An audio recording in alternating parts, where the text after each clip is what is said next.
The conservative majority U.S. Supreme Court signaled it may weaken or do away with a key section of the longstanding Voting Rights Act. Today, the High Court heard arguments in a Louisiana case trying to strike down the state's second black majority congressional district. Now, Paul Murphy joining us from the Fifth Circuit Court of Appeals in downtown New Orleans tonight with the latest. Paul?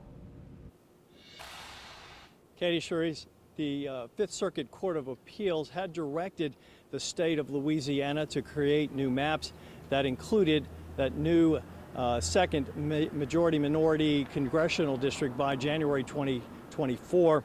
The state legislature redrew the congressional boundaries, which have since been the target of legal challenges all the way up to the Supreme Court.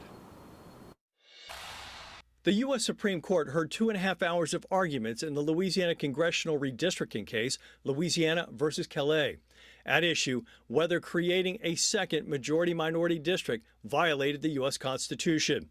The outcome of the case could determine the future of Section 2 of the Voting Rights Act, a key protection against racial discrimination in voting.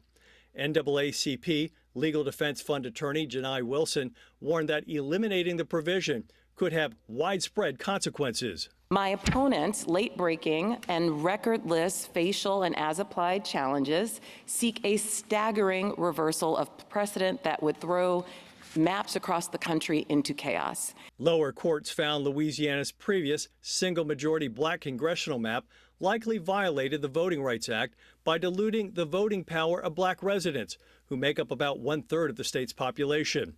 State Solicitor General Benjamin Aguinagua argued the Constitution does not tolerate government-mandated racial balancing.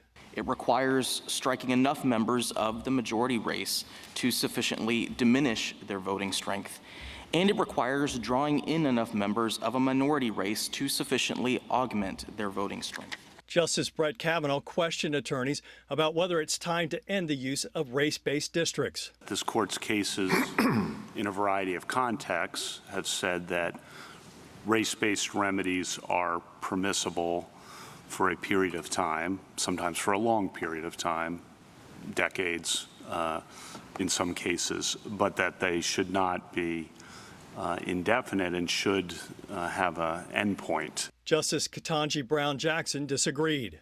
It doesn't need a time limit because it's not doing any work other than just pointing us to the direction of where we might need to do something. The Supreme Court could return a decision by the end of the year. Whatever they do, we hope that it will result in better clarity and better instructions for legislatures. We feel very confident that the law is absolutely on our side.